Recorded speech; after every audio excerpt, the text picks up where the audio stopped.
أشهد أن لا إله إلا الله وحده لا شريك له وأشهد أن محمدا عبده ورسوله أما بعد فأعوذ بالله من الشيطان الرجيم بسم الله الرحمن الرحيم الحمد لله رب العالمين الرحمن الرحيم مالك يوم الدين إياك نعبد وإياك نستعين اهدنا الصراط المستقيم صراط الذين أنعمت عليهم غير المغضوب عليهم ولا الضالين. Berkenaan dengan Perang Mu'tah, rincian lebih lanjut tentang hal ini adalah sebagai berikut. Ketika Hazrat Rasulullah Shallallahu Alaihi Wasallam mengucapkan salam perpisahan kepada Hazrat Abdullah bin Rawahah, Hazrat Abdullah memohon, "Wahai Rasulullah Shallallahu Alaihi Wasallam, mohon perintahkanlah kepadaku sesuatu yang dapat aku ingat dari engkau." Beliau bersabda, "Besok engkau akan tiba di sebuah kota di mana sujud jarang dilakukan, maka dari itu perbanyaklah sujud di sana." Ini adalah nasihat yang sangat besar. Pada zaman sekarang ini, di negara-negara tempat kita tinggal, keadaannya juga sama. Orang-orang telah banyak melupakan Allah Ta'ala. Di masa ini, di era ini, para Ahmadi harus memberikan perhatian lebih pada ibadah mereka. Kemudian ia memohon lagi, "Wahai Rasulullah, mohon berilah wasiat lagi." Rasulullah Shallallahu Alaihi Wasallam bersabda, "Ingatlah selalu Allah Ta'ala, ini akan menjadi penolong bagimu dalam setiap perkara yang kamu inginkan." Mengingat Allah adalah hal yang sangat penting. Ketika Hazrat Abdullah hendak pergi, ia kembali dan berkata, "Wahai Rasulullah, Allah itu ganjil dan menyukai yang ganjil." Maka beliau bersabda, "Engkau akan terus bertanya, wahai Ibnu Rawahah, itu sudah cukup. Ketika engkau merasa lemah, dan jika engkau telah berbuat buruk kepada 10 orang, janganlah merasa lemah untuk berbuat baik kepada 1 orang. Artinya, setelah begitu banyak melakukan keburukan, jika engkau berbuat baik karena Allah Ta'ala, jika ada rasa takut kepada Allah Ta'ala di dalam hati, maka Allah Ta'ala adalah Maha Pengampun. Oleh karena itu, Allah Ta'ala mengampuni orang-orang yang berbuat baik. Rahmat Allah Ta'ala sangatlah luas. Berusahalah untuk berbuat kebaikan sekuat kemampuanmu dan hindarilah keburukan. Ini bukanlah berarti setiap kali engkau berbuat 10 keburukan lalu berkata bahwa aku telah melakukan 1 kebaikan. Tidak, melainkan orang yang bertaubat dengan sungguh-sungguh setelah ia berbuat keburukan, kemudian berusaha menghindari keburukan itu dan berbuat kebaikan agar menjadi orang yang mendapatkan karunia dari Allah Ta'ala. Kemudian ketika Rasulullah Shallallahu Alaihi Wasallam bersabda, "Janganlah engkau merasa lemah untuk melakukan 1 kebaikan," Hazrat Abdullah berkata, "Wahai Rasulullah Shallallahu Alaihi Wasallam, setelah ini saya tidak akan bertanya apa-apa lagi kepada Anda." Kemudian orang-orang mengucapkan selamat tinggal kepada para pemimpin yang telah ditunjuk oleh Rasulullah Shallallahu Alaihi Wasallam itu. Ketika Hazrat Abdullah bin Rawahah dilepas, ia mulai menangis. Para sahabat bertanya, "Apa yang membuat Anda menangis?" Ia menjawab, "Demi Allah, aku tidak mencintai dunia ini dan juga tidak mencintai kalian. Tetapi aku telah mendengar Rasulullah Shallallahu Alaihi Wasallam membacakan ayat ini yang menyebutkan tentang api neraka. Wa im minkum illa wariduha, kanallaha ala rabbika hatmam maqdiyah." Artinya, dan tidak ada seorang pun di antara kalian melainkan itu akan mendatanginya. Hal ini bagi Tuhanmu adalah suatu ketentuan yang sudah ditetapkan. Ia berkata, Aku tidak tahu bagaimana keadaanku setelah melewatinya. Mendengar hal ini, kaum muslim berkata, "Semoga Allah menyertaimu dan menjauhkan darimu segala keburukan, dan semoga engkau kembali kepada kami dalam keadaan saleh." Mereka yang mengucapkan selamat tinggal mendoakan semuanya. Ini adalah rasa takut dan gelisah yang ada pada mereka, karena bagi orang mukmin, Allah Ta'ala berfirman bahwa ia tidak akan masuk neraka. Yang dimaksud di sini adalah orang-orang mukmin sudah merasakan bagian dari neraka di dunia ini karena penderitaan yang disebabkan oleh orang-orang kafir, dan neraka setelah kematian sangatlah jauh dari mereka. Para sahabat memahami hal ini dan berkata, "Semoga Allah Ta'ala menjauhkan penderitaan duniawi ini darimu, dan engkau kembali kepada kami dalam keadaan saleh."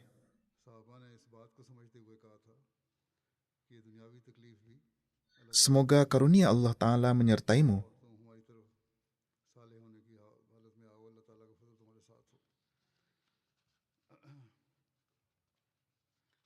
Tertera bahwa Hazrat Abdullah bin Rawaha berangkat dari Madinah setelah sholat Jumat. Diriwayatkan dari Hazrat Ibnu Abbas bahwa Rasulullah SAW mengirim para sahabat dalam sebuah misi ke arah Mu'tah, di mana Hazrat Abdullah bin Rawaha termasuk di dalamnya. Itu adalah hari Jumat, dan para sahabat lainnya yang ikut dalam misi ini telah bergerak. Hazrat Abdullah bin Rawaha berkata, "Saya akan tertinggal untuk menunaikan sholat Jumat bersama Rasulullah SAW, lalu saya akan bergabung dengan mereka." Kemudian ketika ia sedang sholat bersama Rasulullah SAW, beliau melihatnya dan bersabda, "Apa yang menghalangimu untuk berangkat bersama rekan-rekanmu?" Ia menjawab, "Saya ingin menjalankan sholat Jumat bersama engkau, lalu bergabung dengan mereka." Rasulullah SAW bersabda, "Seandainya engkau menginfakkan semua yang ada di bumi, engkau tidak akan dapat mencapai keutamaan orang-orang yang telah berangkat dalam misi ini." Artinya, Rasulullah SAW telah mengirim untuk suatu misi. Kewajiban engkau adalah tidak mengatakan bahwa saya akan sholat Jumat dulu, melainkan segera berangkat. Disebutkan bahwa ini adalah kali pertama Hazrat Khalid bin Walid ikut berperang bersama kaum muslim. Hazrat Khalid bin Walid adalah seorang prajurit berkuda yang terkenal. Beliau merupakan seorang prajurit biasa dalam pasukan ini. Ketika Rasulullah SAW mengumpulkan pasukan ini, baru 3 bulan Hazrat Khalid masuk Islam. Ketika kaum muslim telah berjalan agak jauh dari Madinah, musuh mendapat berita tentang mereka dan mulai bersiap-siap untuk menghadapi mereka. Tampaknya, orang-orang munafik di Madinah dan orang-orang Yahudi telah menyebarkan berita tentang berkumpulnya kaum muslim dan perjalanan mereka menuju Syam, agar orang-orang Kristen yang akan mereka hadapi dapat mempersiapkan pertahanan mereka. Syurahbil bin Amr adalah gubernur Romawi untuk wilayah selatan Syam yang berbatasan dengan Jazirah Arab. Ia mendapat informasi tentang pergerakan pasukan muslim dari mata-mata Romawi di Madinah. Ia mengirim orang untuk memberitahu orang-orang Romawi bahwa kaum muslim sedang bergerak menuju Syam. Kemudian ia mulai mengumpulkan pasukan di selatan Syam dari suku-suku yang bersekutu dengan Romawi.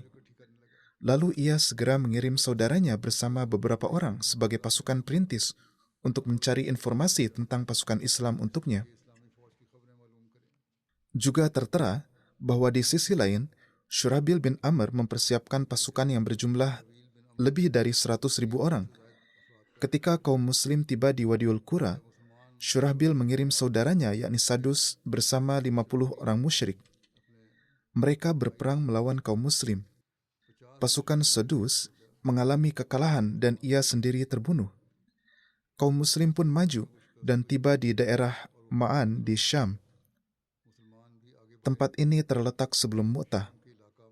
Di sini para sahabat mengetahui tentang banyaknya jumlah musuh dan tempat berkumpulnya mereka.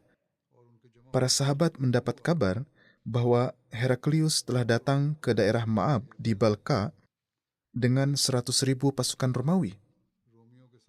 Dan ada 100.000 orang Arab dari berbagai suku yang ikut bergabung dengannya.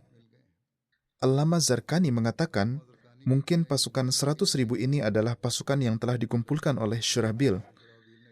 Kaum muslim tinggal 2 malam di Ma'an dan terus memikirkan perkara ini. Sebagian mengatakan, kita hendaknya menulis surat kepada Rasulullah SAW untuk memberitahu beliau tentang semua kabar ini, supaya beliau mengirimkan pasukan tambahan untuk membantu kita atau memberikan perintah lain yang akan kita laksanakan. Hazrat Abdullah bin Rawahah memberi mereka semangat untuk maju dan berkata, "Wahai kaumku, demi Allah, apa yang sekarang kalian tidak sukai adalah hal yang kalian berangkat untuk mendapatkannya. Kalian berangkat dengan harapan untuk mati syahid. Kita tidak berjihad melawan orang-orang dengan jumlah atau kekuatan." Beliau berkata, jihad kita bukanlah karena jumlah atau kekuatan, tetapi kita berperang melawan mereka dengan agama yang benar yang dengannya Allah Ta'ala telah memuliakan kita. Majulah, kalian akan mendapatkan salah satu dari 2 kebaikan, kemenangan atau kesyahidan. Keduanya bukanlah kedudukan yang buruk. Para sahabat berkata, demi Allah, Ibnu Rawahah telah berkata benar. Para sahabat pun berangkat. Ketika mereka tiba di perbatasan Balka, mereka bertemu dengan pasukan Heraklius yang terdiri dari orang-orang Romawi dan Arab. Ini adalah salah satu kota di wilayah Balka yang disebut Musyarif. Ketika musuh mendekat, umat muslim mundur ke arah permukiman yang disebut Mu'tah. Di sanalah pertempuran antara kebenaran dan kebatilan terjadi. Umat muslim bersiap menghadapi kaum musyrikin. Hazrat Abu Hurairah ikut serta dalam perang ini. Beliau menuturkan, ketika musuh mendekat, kami belum pernah melihat jumlah yang begitu banyak, persiapan yang begitu baik, senjata, kuda dan emas yang sebanyak itu. Sampai-sampai mata saya menjadi silau. Hazrat Sabit bin Akram berkata kepada saya, Abu Hurairah, kamu melihat pasukan yang besar? Ia bertanya, saya pun menjawab, ya. Ia berkata, kamu tidak ikut serta bersama kami dalam perang Badar. Saat itu kami tidak mendapatkan kemenangan karena jumlah yang banyak. Ibnu Ishaq menulis, umat muslim bersiap menghadapi kaum musyrikin dan telah ditunjuk pengawas di sayap kanan dan kiri pasukan.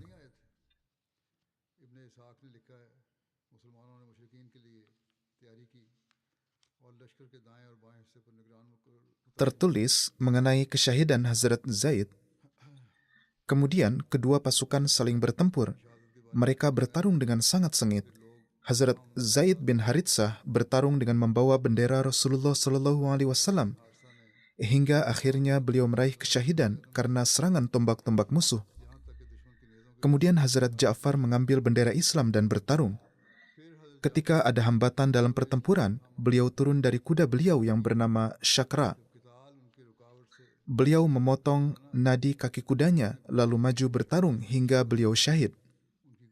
Hazrat Ja'far adalah muslim pertama yang memotong nadi kaki kudanya di jalan Allah. Seseorang dari suku Banu Murrah bin Auf yang ikut serta dalam perang Mu'tah berkata, seolah-olah sekarang pun saya masih melihat Hazrat Ja'far ketika beliau turun dari kudanya yaitu Syakra. Beliau memotong nadi kaki kudanya lalu maju berjihad hingga mati syahid. Beliau membaca syair,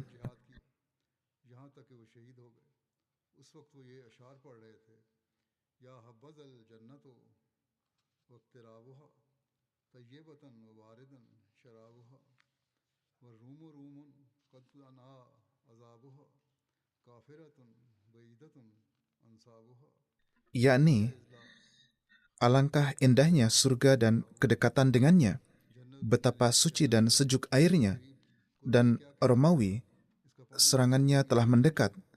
Mereka adalah orang-orang yang kafir, jauh dari keturunan yang mulia. Aku harus memerangi mereka ketika bertemu. Dalam sebuah riwayat tertera bahwa Hazrat Abu Amir menyebutkan, Hazrat Abu Ja'far memegang senjata beliau lalu menyerang kaum musyrikin.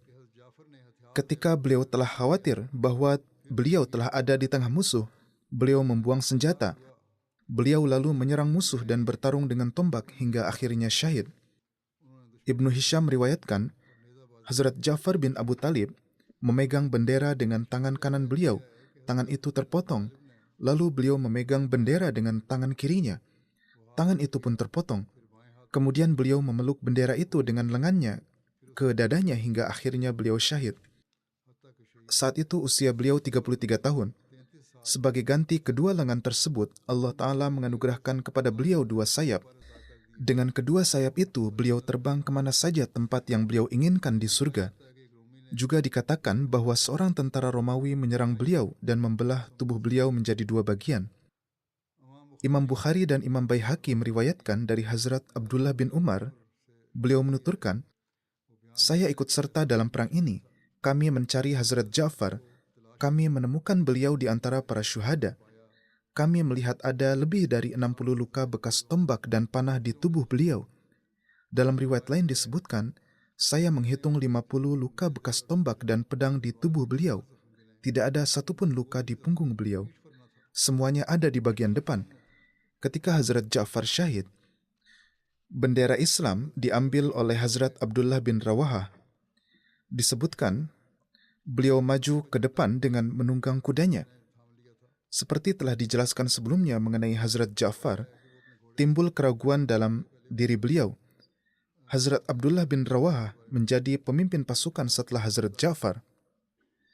Ketika timbul keraguan dalam diri beliau, ada sedikit kegelisahan yang muncul, rasa takut timbul, maka beliau membacakan syair berikut. Terjemahannya adalah, wahai jiwa, aku telah bersumpah bahwa engkau pasti akan turun ke medan perang.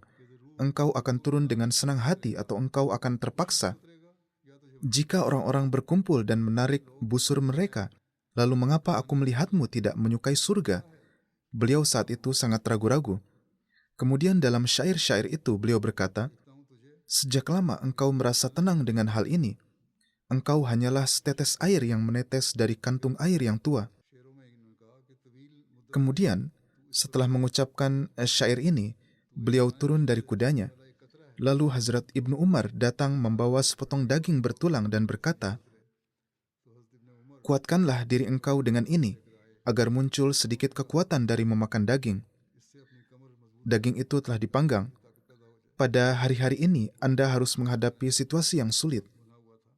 Beliau pun mengambil daging bertulang itu dan memotong sebagian darinya. Kemudian beliau mendengar suara benturan di salah satu sisi di antara orang-orang. Beliau mendengar suara bahwa peperangan telah dimulai dan pedang-pedang telah saling bergerak. Maka beliau berkata kepada diri sendiri, engkau masih berada di dunia. Beliau lalu melemparkan tulang itu dari tangannya. Orang-orang sedang berperang dengan pedang sementara engkau sibuk makan daging. Beliau pun segera melemparkannya dan menggenggam pedangnya. Beliau maju dan mulai bertempur hingga akhirnya gugur sebagai syahid, dan bendera jatuh dari tangan beliau. Kaum muslim dan kaum musyrik telah saling bertempur. Beberapa orang tampak mundur. Kemudian Hazrat Utbah bin Amir berseru lantang, wahai kaum, berperanglah dengan maju ke depan, karena ini lebih baik daripada berperang sambil mundur. Ia memberi semangat kepada pasukan muslim. Menurut sebuah riwayat, Hazrat Zaid, Ja'far dan Abdullah radhiyallahu anhum dimakamkan dalam satu kuburan. Hazrat Abu Amir meriwayatkan, ketika Hazrat Abdullah bin Rawahah gugur sebagai syahid, kaum muslim mengalami keadaan yang sangat sulit. Menuturkan, aku tidak melihat ada 2 orang muslim yang bersama. Mereka benar-benar tercerai-berai. Kemudian seorang sahabat Ansar mengambil bendera itu. Ia berlari dan menancapkan bendera di depan orang-orang kemudian berseru, wahai orang-orang, datanglah kepadaku. Sejumlah muslim berkumpul di sekitar beliau. Ketika bendera telah ada, kaum muslim mulai berkumpul kembali. Ketika jumlah mereka sudah banyak, mereka pergi menuju Hazrat Khalid bin Walid. Hazrat Khalid berkata kepada orang Ansar itu, aku tidak akan mengambilnya darimu, engkau lebih berhak atasnya. Sahabat Ansar itu berkata, demi Allah, aku memegang ini untukmu. Aku memegang ini hanya untukmu. Alhasil telah dijelaskan juga rincian tentang kepemimpinan Hazrat Khalid dalam mengalahkan kaum musyrik dan bagaimana Allah Ta'ala memberitahukan kemenangan ini kepada Rasulullah SAW. Tertera bahwa Hazrat Abu Yusr Ansari menuturkan, ketika Hazrat Abdullah bin Rawahah gugur sebagai syahid, saya memberikan bendera Islam kepada Hazrat Sabit bin Akram. Hazrat Sabit berkata kepada Hazrat Khalid bin Walid, engkau lebih ahli dalam bertempuran daripada aku. Maka bendera itu diberikan kepada Hazrat Khalid bin Walid. Ibnu Ishaq mengatakan, ketika Hazrat Khalid bin Walid memegang bendera, beliau mengupayakan pertahanan bagi semua orang, mengumpulkan mereka bersama-sama, kemudian menarik pasukannya ke satu sisi, dan musuh pun mundur dari mereka. Lalu ia membawa pasukan kembali dengan selamat.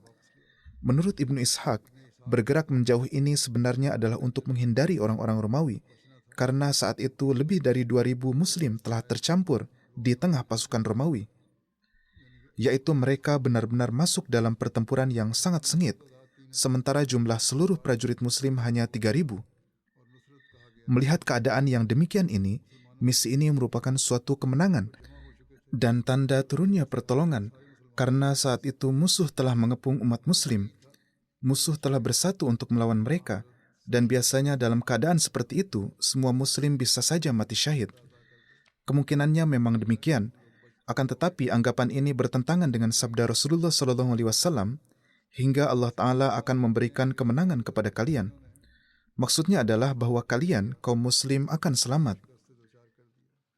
Kemenangan pun memiliki sudut pandang yang berbeda.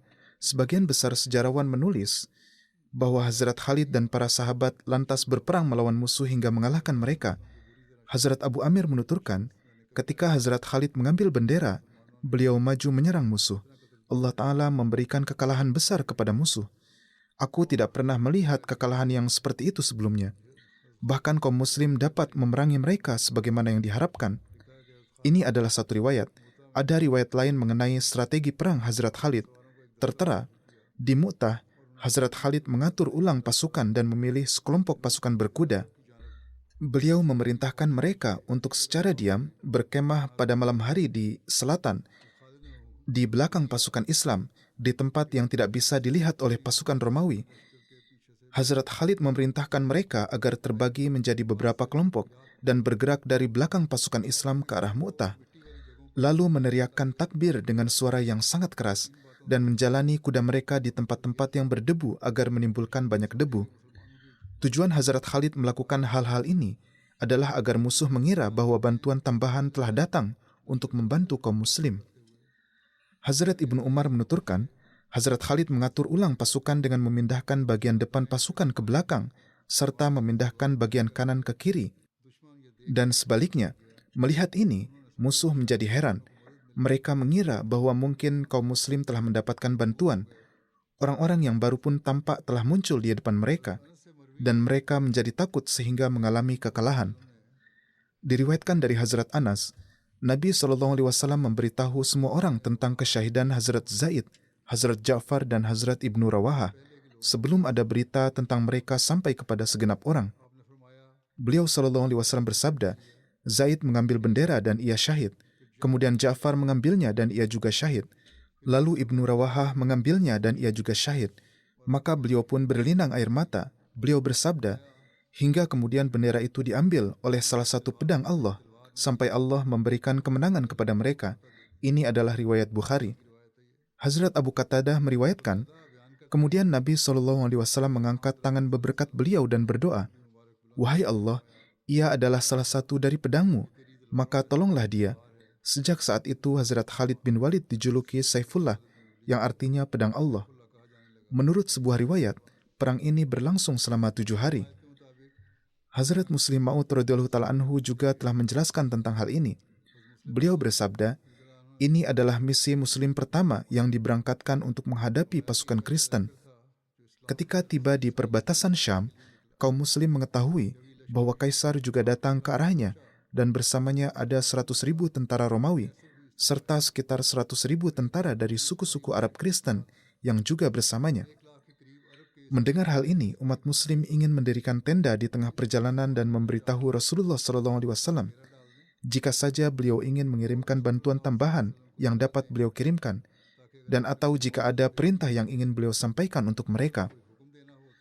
Ketika terjadi perbincangan ini, Hazrat Abdullah bin Rawahah berdiri dengan penuh semangat dan berkata, "Wahai kaumku, kalian telah keluar dari rumah-rumah kalian untuk mati syahid di jalan Allah. Dan sekarang kalian merasa takut akan hal yang untuknya kalian berangkat." Kemudian beliau melanjutkan, "Kita tidak pernah berperang karena jumlah kita, kekuatan kita, atau banyaknya kita. Kita berperang melawan musuh untuk membela agama yang telah Allah Ta'ala turunkan kepada kita dengan karunia-Nya. Jika musuh lebih banyak, biarkan saja. Pada akhirnya kita pasti akan mendapatkan salah satu dari dua kebaikan. Kita akan menang atau kita akan mati syahid di jalan Allah." Kaum muslim pun mendengar ucapan beliau ini dan berkata, "Ibnu Rawahah sungguh telah berkata benar." Dan mereka pun segera memutuskan untuk bergerak kembali. Ketika mereka bergerak maju, mereka melihat pasukan Romawi bergerak ke arah mereka.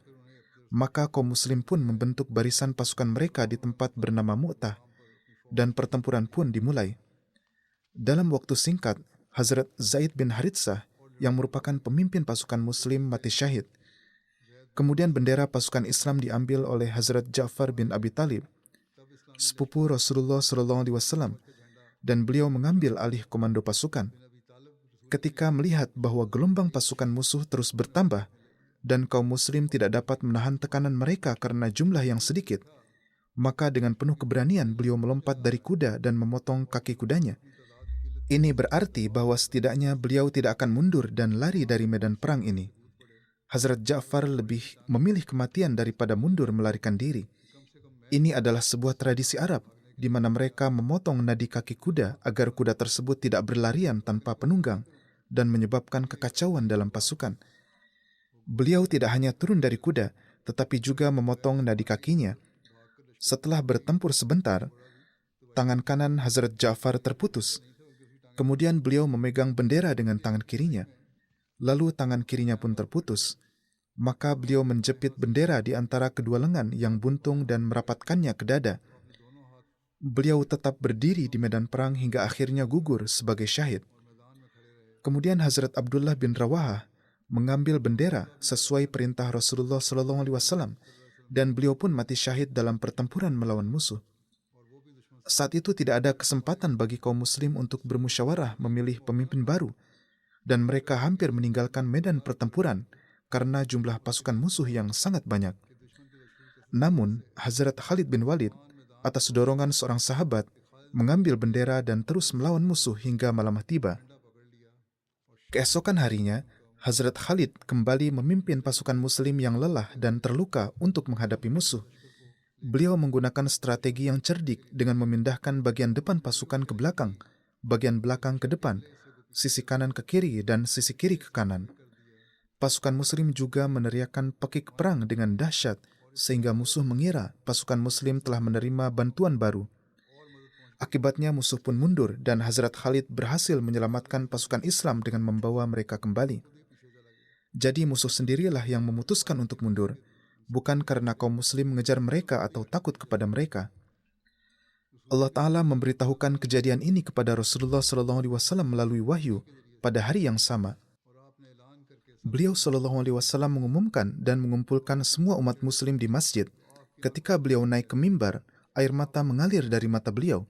Beliau bersabda, "Wahai manusia, aku akan memberitahukan kepada kalian tentang pasukan yang pergi berperang. Pasukan itu berangkat dari sini dan berhadapan dengan musuh. Ketika pertempuran dimulai, Zaid terbunuh terlebih dahulu. Maka dari itu berdoalah kalian untuk Zaid." Beliau bersabda, kemudian bendera diambil oleh Ja'far dan ia menyerang musuh, hingga akhirnya dia pun gugur sebagai syahid. Maka berdoalah kalian juga untuknya. Lalu bendera diambil oleh Abdullah bin Rawahah, dan ia memimpin pasukan dengan sangat berani. Namun akhirnya ia pun gugur sebagai syahid. Maka berdoalah kalian untuknya. Kemudian bendera diambil oleh Khalid bin Walid.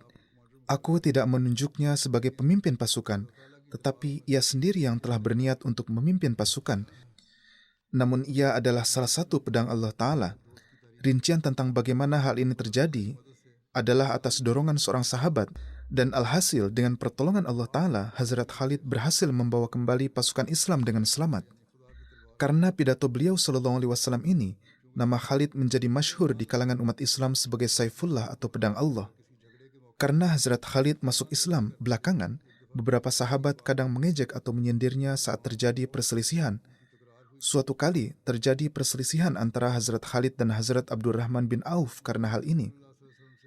Hazrat Abdurrahman mengadukan Hazrat Khalid kepada Rasulullah SAW. Beliau bersabda, "Khalid, mengapa engkau menyakiti orang yang telah mengabdi kepada Islam sejak Perang Badar? Sekalipun engkau mengorbankan emas sebesar gunung Uhud, engkau tidak akan bisa mendapatkan pahala dari Allah Ta'ala setara dengannya." Mendengar ini, Hazrat Khalid berkata, "Wahai Rasulullah, mereka menyindirku, maka aku pun membalasnya." Rasulullah SAW bersabda, "Janganlah kalian menyakiti Khalid." Beliau juga menghibur Hazrat Khalid dengan bersabda, "Ia adalah salah satu pedang Allah yang telah Allah Ta'ala hunus untuk membinasakan orang-orang kafir."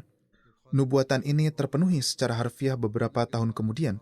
Ketika Hazrat Khalid membawa kembali pasukan, para sahabat di Madinah yang tidak ikut berperang mulai menyebut pasukan tersebut sebagai pelarian. Maksudnya adalah mereka seharusnya tetap berperang hingga mati di sana, bukan kembali pulang. Namun Rasulullah SAW bersabda, mereka bukanlah pelarian, mereka adalah prajurit yang berulang kali menyerang musuh. Dengan demikian, beliau SAW menubuatkan tentang peperangan-peperangan di masa mendatang yang akan dihadapi umat Islam melawan Syam, di mana kemudian Hazrat Khalid bin Walid pun menunjukkan kemampuan beliau.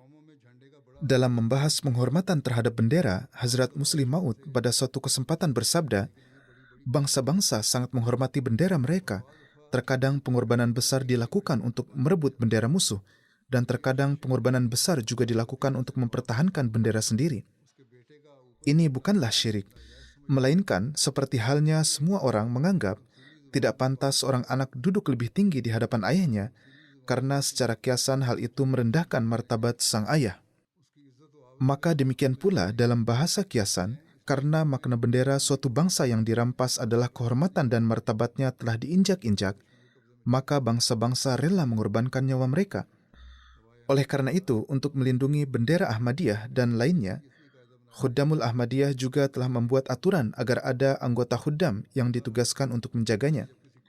Beliau menulis, ketika keagungan bendera suatu bangsa telah tertanam dalam hati rakyatnya, hal itu mempersiapkan mereka untuk rela mengorbankan nyawa mereka tanpa ragu demi melindungi bendera tersebut jika diperlukan.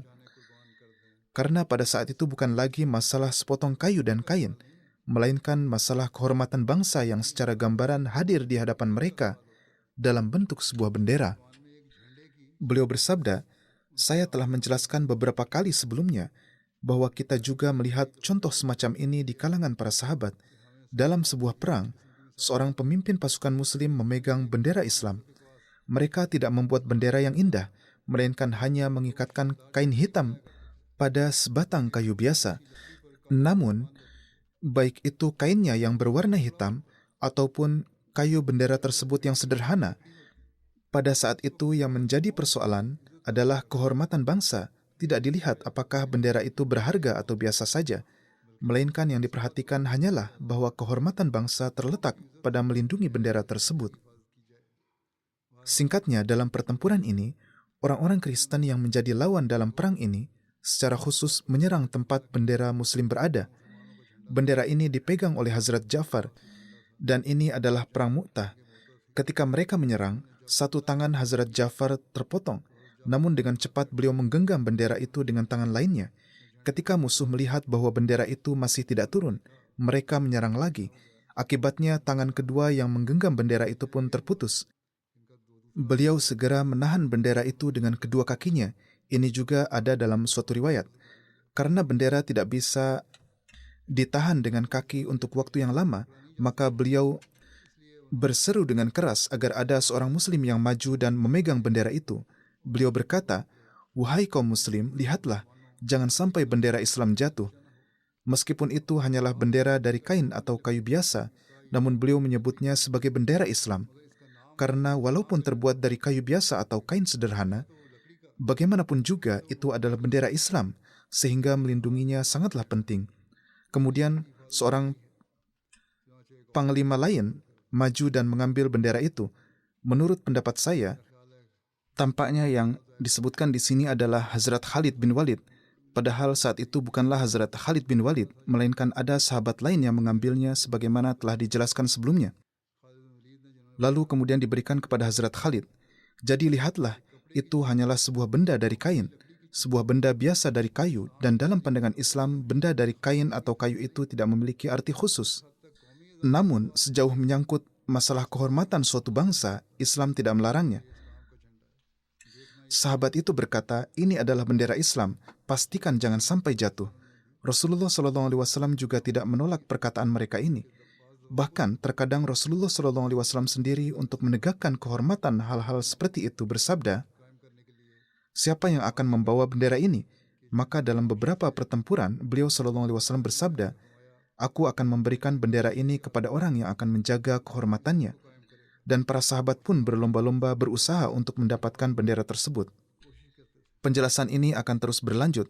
Saya terus meminta untuk tetap berdoa berkenaan dengan keadaan umum dunia. Khususnya saat ini berdoalah untuk keadaan di Pakistan dan India. Semoga Allah Ta'ala mengakhiri kezaliman. Semoga Dia melindungi orang-orang yang tertindas.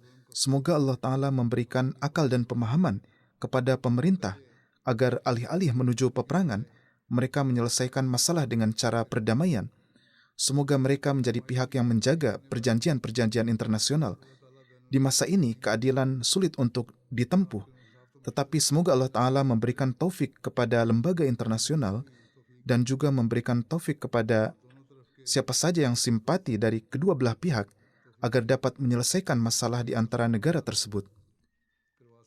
Bagaimanapun, dari pihak Pakistan selalu dikatakan dan sering muncul pernyataan bahwa apa yang terjadi di Kashmir, yaitu peristiwa terorisme itu, tidak ada hubungannya dengan kami, yakni pemerintah Pakistan. Dan jika kalian ragu, maka lakukanlah penyelidikan melalui lembaga PBB yang seharusnya dilakukan daripada kita berperang. Pemerintah India juga harus menunjukkan sikap positif terhadap hal ini. Semoga Allah Ta'ala memberikan akal dan pemahaman kepada kedua belah pihak. Jika terjadi peperangan, maka kedua belah pihak akan mengalami kerugian dan kemudian bukan hanya tentara, tetapi rakyat dan orang-orang yang tertindas juga akan terbunuh tanpa alasan. Inilah yang kita lihat dalam peperangan saat ini. Oleh karena itu berdoalah untuk semua orang yang terzalimi di dunia. Secara lahiriah, dunia sedang berdiri di ambang kehancuran. Hanya Allah Ta'ala lah yang dapat menyelamatkan dari kehancuran, dan ini hanya bisa terjadi ketika mereka menjadi orang-orang yang condong kepada Allah Ta'ala. Semoga Allah Ta'ala memberi taufik kepada mereka dan juga memberi kita taufik untuk banyak berdoa. Sekarang setelah Jumat, saya akan memimpin solat jenazah gaib seorang yang syahid. Tuan Muhammad Asif Sahib bin Rafiq Ahmad, beliau berasal dari Blair, distrik Kasur. Beliau disyahidkan oleh para penentang Ahmadiyah pada tanggal 24 April dengan cara ditembak. Inna lillahi wa inna ilaihi raji'un. Pada saat syahid, almarhum berusia 19 tahun. Beliau adalah seorang khadim. Menurut rincian kejadian, pada malam hari sekitar pukul 10:45, saudara Muhammad Asif Sahib bersama seorang tetangga Ahmadi, yakni Asnan Ahmad Sahib, pergi dengan sepeda motor keluar desa ke sebuah toko untuk membeli beberapa kebutuhan rumah tangga. Para pemilik toko di desa telah memboikot mereka, sehingga mereka harus pergi keluar untuk berbelanja. Sekitar 100 meter dari rumah, para penentang sudah menunggu di jalan. Mereka menembaki keduanya. Saudara Muhammad Asif terkena tembakan di bahu kanan ke arah pinggang yang kemudian menembus tubuhnya, sementara khadim lainnya, saudara Asnan Ahmad Sahib, terkena tembakan di kaki kiri. Para penyerang terus menembak. Ini untuk menyebarkan ketakutan. Kedua khadim kita ini, meskipun terluka, bertindak dengan penuh keberanian dan terus menjalankan sepeda motornya dan jatuh setelah menempuh jarak beberapa jauh. Mereka terus mengendarai sepeda motor mereka. Polisi pun tiba di tempat kejadian meskipun terlambat. Sementara itu, penembakan dari pihak penyerang terus berlanjut sehingga kedua korban tidak bisa segera dibawa ke rumah sakit. Setelah polisi tiba, Asif Sahib dibawa ke rumah sakit, namun karena kehilangan banyak darah, beliau wafat setelah tiba di rumah sakit. Inna lillahi wa inna ilaihi raji'un. Kasus kejadian ini telah didaftarkan di kantor polisi Pulnagar di distrik Kasur. Setelah kasus ini didaftarkan, keadaannya tetap sama dan mereka tidak bisa melakukan apa-apa. Namun kita lihat apa yang akan mereka lakukan sekarang. 3 orang telah ditangkap, sementara saudara Asnan Ahmad yang tertembak di kakinya setelah mendapatkan perawatan medis awal, berkat karunia Allah Ta'ala keadaannya membaik. Di distrik Kasur, selama 3 tahun terakhir, permusuhan sangatlah besar. Berkali-kali kasus palsu didaftarkan terhadap anggota jemaat dengan tuduhan yang tidak berdasar. Berulang kali anggota Ahmadi menjadi sasaran kekerasan. Di pemakaman, kalimat syahadat dan ayat-ayat Al-Quran dihapus, yakni dari pemakaman Ahmadi. Di desa pun terjadi boikot secara total. Selain larangan membeli kebutuhan pokok dari toko-toko, mereka tidak diizinkan untuk mengambil air di tempat persediaan air. Anak-anak diganggu saat pergi dan pulang dari sekolah. Inilah keadaan yang terjadi di sana. Ahmadiyah masuk ke dalam keluarga almarhum syahid melalui kakek buyutnya, Tuan Muhammad Din, yang melakukan baiat pada tahun 1934 di Kadian saat menghadiri jalsah salanah pada masa khilafat saniyah yang penuh berkat. Almarhum syahid adalah putra tunggal. Beliau pendiam dan memiliki keberanian yang besar. Beliau memiliki hubungan yang penuh kasih sayang dengan semua orang. Beliau dawam melaksanakan sholat 5 waktu dan selalu terdepan dalam pengkhidmatan kepada jemaat. Beliau sangat bersemangat dalam perlombaan olahraga yang diselenggarakan oleh jemaat. Baru-baru ini beliau juga meraih posisi pertama dalam perlombaan tingkat kabupaten. Almarhum syahid merawat ibunya yang menderita penyakit jantung dengan penuh perhatian. Ibunya menuturkan, almarhum adalah anak yang sangat patuh dan tidak pernah membangkang. Beliau penuh kasih sayang dan simpati terhadap kerabat dan sanak saudara. Saudari perempuannya, Zahidah Rafiq, menuturkan, saudara saya selalu memperhatikan setiap orang. Beliau adalah saudara yang sangat penyayang dan penuh simpati. Beliau juga memiliki keinginan untuk syahid, yang mana ini telah Allah Ta'ala penuhi. 3 hari sebelum syahid, saudarinya bermimpi bahwa saudaranya tertembak. Keesokan harinya, ia menelpon untuk menanyakan kabar. Pada hari syahid pun ia menanyakan kabar. Tetapi saudaranya mengatakan bahwa ia sedang sibuk, sehingga percakapan pun berlangsung singkat. Kemudian saudarinya mengatakan bahwa ia akan berjanji berbicara lagi di malam hari. Namun percakapan itu tidak pernah terjadi karena pada hari itu juga beliau syahid dan kembali kepada Allah Ta'ala. Menuturkan, saya sangat khawatir tentang mimpi mengenai saudara saya. Saya juga menulis surat kepada Anda. Ketika menulis surat untuk memohon doa, pada saat sampai pada kalimat saya bermimpi ia tertembak, saat itulah saya menerima kabar bahwa saudara saya telah mencapai maqam syahid. Pada saat syahid, almarhum syahid adalah anggota Majelis Amilah Khudamul Ahmadiyah Distrik Kasur dan menjabat sebagai Nazim Tahrik Jadid. Beliau mendapat taufik berkhidmat sebagai Naib Kaid Khudamul Ahmadiyah dan Nazim Atfal di jemaat lokal. Beliau meninggalkan kedua orang tua dan 2 saudari perempuan. Tuan Nisar Ahmad Sahib, ketua jemaat Blair, menuturkan, almarhum syahid adalah sosok yang memiliki sifat luhur dan kepribadian yang sangat berakhlak mulia. Saya melihat beliau sebagai seorang khadim yang pendiam, mencintai dan menaati khilafat. Beliau rajin dalam solat dan canda. Beliau rutin melakukan wikari amal, khidmat khalq, tugas keamanan, dan singkatnya beliau memberikan contoh yang sangat baik di setiap bidang dan ikut serta secara aktif dalam kegiatan-kegiatan jemaat. Beliau mengkhidmati orang tuanya dan memperhatikannya dalam segala hal. Tuan Tariq Ahmad, Mu'alim Sahib, menuturkan, almarhum syahid memiliki sifat-sifat yang luhur. Di rumahnya tidak ada TV, namun beliau secara teratur mendengarkan khutbah Jumat Huzur melalui HP-nya atau datang ke rumah saya atau ke rumah misi untuk mendengarkan khutbah. Beliau juga menuturkan, kapanpun almarhum dipanggil untuk suatu pekerjaan jemaat, almarhum segera hadir. Beliau melaksanakan setiap tugas dengan penuh tanggung jawab. Semoga Allah Ta'ala menurunkan magfirat kepada beliau dan rahmatnya, meninggikan derajat beliau dan menurunkan kesabaran dan ketabahan kepada keluarga yang ditinggalkan. Di Pakistan, keberanian para teroris dan mereka yang menentang jemaat terus meningkat. Semoga Allah Ta'ala segera mencengkeram mereka.